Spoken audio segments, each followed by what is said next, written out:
আমি একটা ফ্রেশ আম্রপালি আম নিয়ে নিয়েছি। আজকে আমি আম দুধ দিয়ে ভাত খাবো।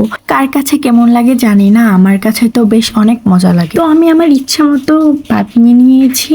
তারপরে এখন আমি জাল করে গরুর দুধগুলো নিয়ে নেব।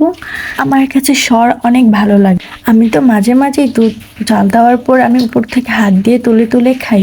আমার মতো কে কে এরকম করেন বলেন তো? কে কে স্বর উঠিয়ে খান? আর আম দুধ ভাত কে কে খান, কে কে পছন্দ করেন? আমার কাছে তো অনেক পছন্দ। আমি আম দুধ ভাত দিয়ে অনেক মজা করে খেতে পারি। আমার তো ভিডিও এডিট করার সময় আবার খেতে মন চাইতেছিল। দেখুন, দেখে কতটা লোভনীয় লাগছে, তাই না?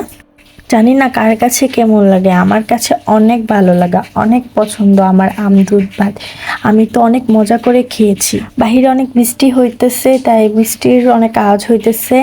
তো তো সবাই বলবেন আপুরা ভাইয়ারা কার কার আম দুধ ভাত পছন্দ। তো এই ভিডিওটা আজকে এই পর্যন্তই। তো সবাই ভালো থাকবেন, আল্লাহ হাফেজ। সবাই আমার পেজে লাইক কমেন্ট শেয়ার করে পাশে থাকবেন। ধন্যবাদ, আল্লাহ হাফেজ, টাটা, বাই বাই। নেক্সট ভিডিওতে দেখা হবে।